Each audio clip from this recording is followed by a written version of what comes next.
Salut à tous, chers abonnés. Bienvenue dans votre coin dédié au sport.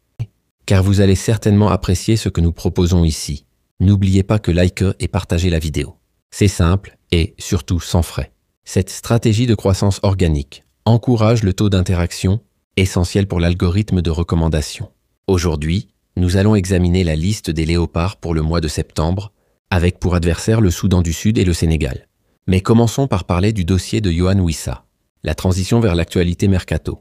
Le terme « dossier » est typique du jargon footballistique pour désigner une situation contractuelle complexe. Wissa a enfin réalisé que Brentford ne compte pas le laisser partir. Il a commencé à s'entraîner avec l'équipe de Brentford. Cela suggère une stabilisation post-négociation, souvent interprétée comme une reprise de contact avec le staff.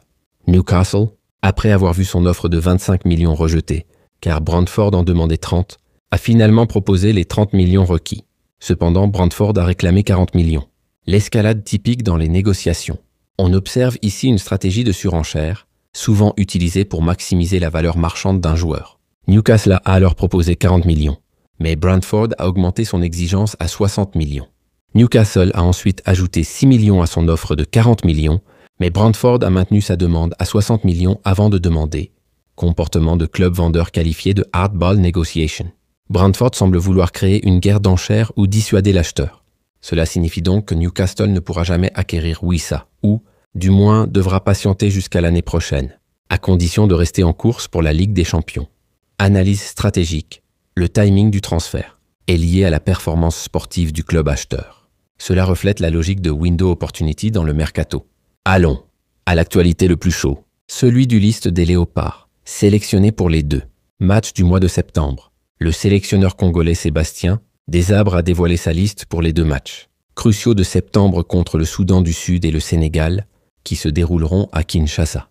Le terme « cruciaux » indique une phase décisive, probablement qualificative. Dans cette liste, il est évident que le sélectionneur français, Sébastien Desabre, reste fidèle à ses choix habituels. La fidélité tactique. Cela reflète une approche conservatrice, souvent critiquée pour son manque de flexibilité. Sébastien Desabre est le type d'entraîneur qui ne cherche pas à innover. Il ne fait jamais d'improvisation et son approche manque de créativité. Il privilégie la stabilité à l'expérimentation, ce qui peut être perçu comme un manque de tactical versatility. Sébastien Desabre reste fidèle à lui-même et agit selon ce qu'il juge le mieux et personne ne peut l'inciter à changer. Cela peut être vu comme une force ou une faiblesse selon les résultats obtenus. Notre souhait est simplement que le mois de septembre se termine avec la RDC toujours en tête du groupe. L'objectif de performance. Cela implique une gestion optimale du calendrier et des ressources humaines. Nous ne voulons pas de surprises désagréables causées par un entraîneur qui ne se tourne pas vers les bonnes options. Le manque de rotation peut affecter la dynamique de groupe, l'organisation et gouvernance du football congolais. La RDC a toujours eu des talents, mais ces difficultés ont souvent été liées à une mauvaise organisation, ce qui a conduit certains joueurs qui auraient pu représenter notre équipe à opter pour des sélections européennes en raison de l'incompétence des dirigeants sportifs. Cela met en lumière le phénomène de fuite des talents causé par une gouvernance défaillante.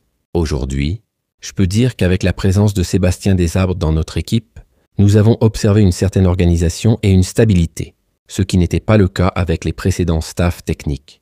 L'amélioration managériale. On parle ici de institutional continuity, essentiel pour bâtir une équipe compétitive.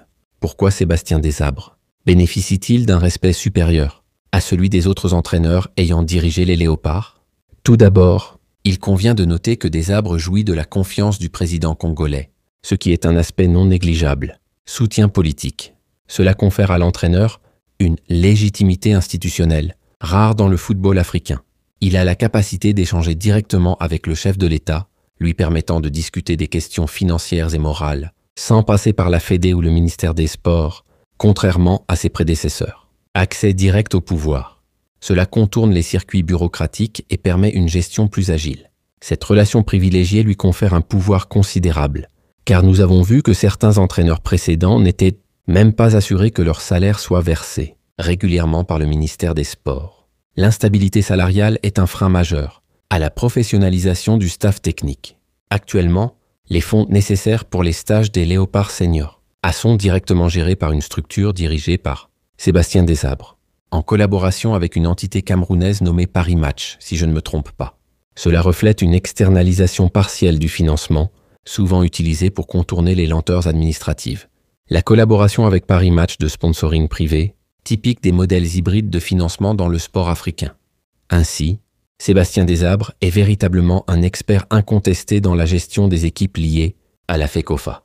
Il joue un rôle de manager général au-delà de ses fonctions techniques. Ce type de profil est rare en Afrique, où les entraîneurs sont souvent cantonnés à l'aspect sportif. Il détient tous ceux qui ne lui sont pas attribués. Cela suggère une centralisation du pouvoir décisionnel. On parle ici de zone d'influence élargie, qui peut être bénéfique ou risquée selon la transparence du système. Actuellement, aucun membre de la Fédé ne peut contraindre Desabres à quoi que ce soit, car il agit en toute indépendance. L'autonomie opérationnelle. Cela peut renforcer l'efficacité, mais soulève des questions sur la gouvernance partagée et les mécanismes de contrôle. Il lui suffit de contacter le président pour que le ministre reçoive un ordre d'exécution concernant le déblocage des fonds. Ce type de relation verticale est rare et confère à Desabres une autorité institutionnelle qui dépasse le cadre sportif, les profils techniques et les limites tactiques. Avant de plonger dans une analyse approfondie de qui est réellement Desabres et de ses véritables compétences, je tenais à vous faire saisir ces éléments, car cela est crucial pour comprendre la cohérence de nos arguments à son sujet. Cela prépare le lecteur à une évaluation critique du style de management et des résultats. Sébastien Desabres est le type d'entraîneur qui manque de créativité. Il privilégie les schémas fixes et les automatismes au détriment de l'adaptation en temps réel. Lorsqu'il se retrouve dans une impasse, il n'y a pas d'issue. Soit les talents individuels des joueurs font la différence, soit il n'y a aucune avancée. La dépendance aux individuelles brillances. Cela traduit une faiblesse dans la capacité à générer des solutions collectives en situation de blocage. Les performances et joueurs clés. Depuis l'arrivée de Sébastien Desabres, la sélection congolaise a remporté presque 90% de ses matchs grâce à la créativité des joueurs talentueux de la RDC. Statistique impressionnante, mais qui souligne que la réussite repose davantage sur les joueurs que sur le système tactique. Théo Bongonda en particulier a été déterminant pour débloquer plusieurs rencontres qui auraient pu se solder par un match nul. L'exemple de Game Changer. Bongonda incarne le profil du joueur, capable de faire basculer un match par ses qualités techniques. Il a su faire preuve de brio, à l'instar de joueurs comme Fiston Kalala, Nathanaël Mboukou et Elia Meshak lorsqu'il était en forme, ainsi Edo Kayembe et même Wissa. La liste de joueurs a fort impact. Ces noms illustrent la richesse du vivier congolais, mais aussi la nécessité d'un encadrement tactique adapté. À présent, nous nous rapprochons à grands pas de 2 matchs décisifs pour les éliminatoires de la Coupe du Monde face au Soudan du Sud et au Sénégal. Ces matchs sont des high-stakes fixtures qui peuvent déterminer l'avenir de la campagne qualificative. Lorsque l'on se prépare à affronter un adversaire comme le Sénégal, il est essentiel de ne pas prendre la situation à la légère. Le Sénégal est une équipe de tiers 1 en Afrique. Nécessité d'une préparation mentale et tactique renforcée. Bien que nous ayons réussi à obtenir un point à Dakar, cela ne doit pas nous conduire à penser que la victoire est acquise cette fois-ci. Elle est absolument nécessaire. Les risques de false confidence. Le match retour exige une intensité supérieure et une stratégie ajustée. Les supporters forment des groupes de personnes qui échangent des opinions sur les réseaux sociaux, chacun défendant ses idées en fonction de ses préférences. Le phénomène de fan fragmentation. Les débats en ligne influencent la perception publique et parfois la pression sur le staff.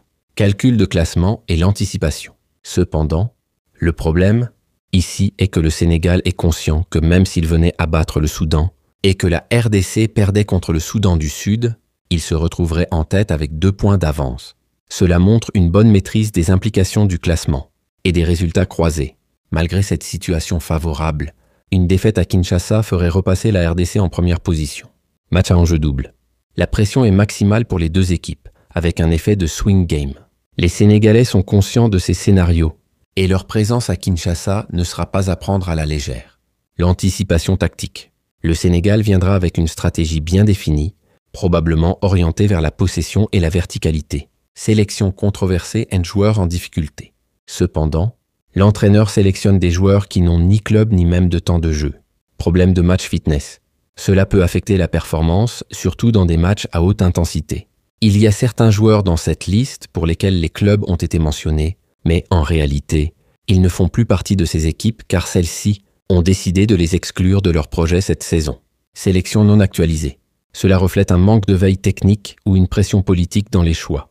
C'est le cas de Dylan Batubisika, qui est considéré comme indésirable par Saint-Étienne, qui ne souhaite plus le garder.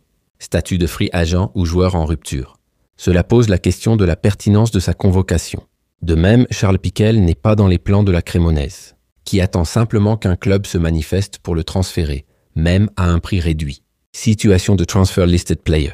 Cela peut affecter la motivation et la concentration du joueur. Concernant Méchant-Elia, le Young Boys de Berne espérait que le FC Nantes pourrait les aider à se défaire d'Elia cependant. Nantes n'a pas trouvé en lui le potentiel escompté, se rendant compte qu'il est plutôt un joueur en difficulté. Échec de prêt. Cela montre que le joueur n'a pas su convaincre dans un environnement plus compétitif. La saison dernière, Elia n'a joué que 7 matchs avec Nantes, et le maximum de temps de jeu qu'il a eu dans un match était de 28 minutes. Statistique faible. Cela indique un manque de rythme et de confiance problématique pour une sélection nationale. Temps de jeu et une pertinence de la sélection. Pour le reste, il n'a souvent eu que quelques minutes à la fin des matchs, parfois seulement 2 ou aucune minute de jeu. Cela reflète une situation de low match exposure. Un joueur avec si peu de temps de jeu ne peut pas maintenir un rythme compétitif, ce qui pose problème pour une sélection nationale. Dans un club aussi modeste que Nantes, si l'un de vos joueurs est dans les plans de votre sélectionneur mais ne parvient pas à s'imposer dans une équipe comme Nantes, quel autre club pourrait-il convaincre? Si un joueur ne performe pas dans un club de milieu de tableau, sa sélection devient difficile à justifier sur le plan technique. Par ailleurs, le Young Boys ne se contente pas de ne pas l'aligner dans son équipe. Il ne l'inclut même pas dans la feuille de match. Pourtant, au Congo, il est un joueur clé. Contraste entre statut local et réalité internationale. Cela souligne un disconnect entre la perception nationale et la réalité du joueur dans son club. Notre entraîneur ne correspond pas vraiment à l'image que nous nous en faisons.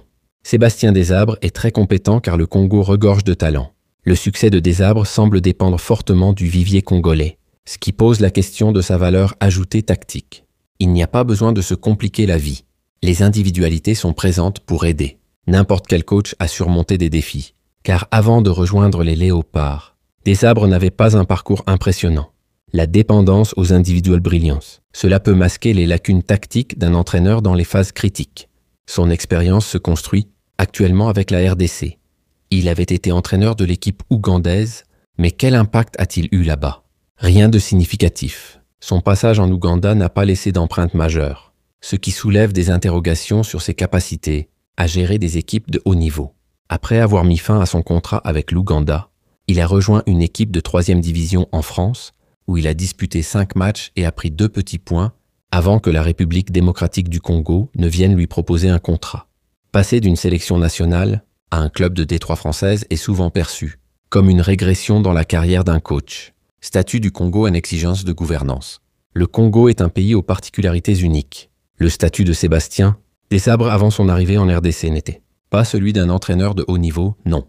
La réalité structurelle. La RDC, malgré son potentiel, n'a pas toujours les moyens ou la volonté de recruter des profils de haut niveau. La République démocratique du Congo est une grande nation historique du football africain et mérite des sélectionneurs ayant un parcours impressionnant.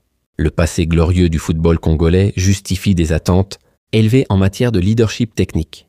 En effet, le CV de Desabre avant de s'engager avec la RDC, c'est genre ces niveaux-là. Le Cameroun ou le Sénégal ne pouvaient pas engager un entraîneur de ce niveau. Encore moins pour des équipes comme le Nigeria ou la Côte d'Ivoire. Comparaison internation. Les grandes nations africaines ont des standards plus élevés pour leurs sélectionneurs, ce qui met en lumière le manque d'ambition de la FECOFA.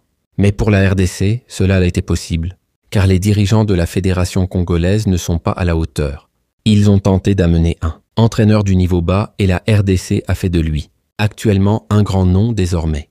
Cela illustre une stratégie de pari risqué qui par chance a porté ses fruits.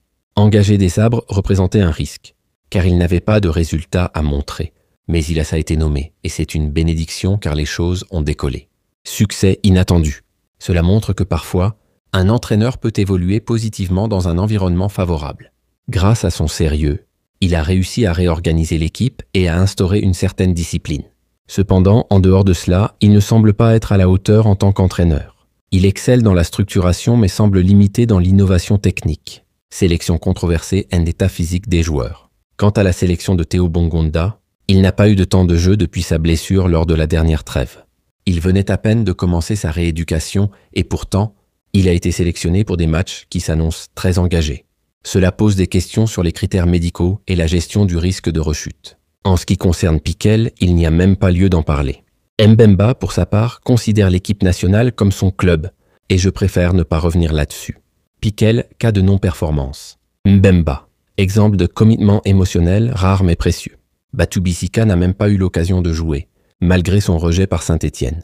Aucune équipe ne semble s'intéresser à lui, c'est le néant total. Les statuts de joueurs hors projet. Cela rend sa sélection difficile à justifier sur le plan sportif. Quoi qu'il en soit, nous espérons tous obtenir de bons résultats lors de ces 2 matchs. Mais il est important de réaliser que nous allons affronter le Sénégal. Ce n'est pas une mince affaire. Match à haute intensité. Le Sénégal est une équipe structurée, avec une profondeur de banc et une expérience internationale. Il a réussi à inclure des joueurs blessés, inactifs et sans club, mais s'il pouvait, il devrait au moins donner une chance aux joueurs qui ont du temps de jeu dans leurs équipes, au lieu de s'entêter avec Mutuzami, Piquel et Kayembe. Le manque de form-based selection est un problème récurrent dans certaines fédérations africaines.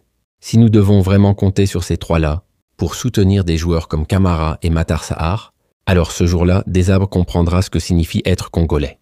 Elle exprime une frustration collective et une attente de responsabilité face aux choix techniques. Merci chers supporters et au revoir.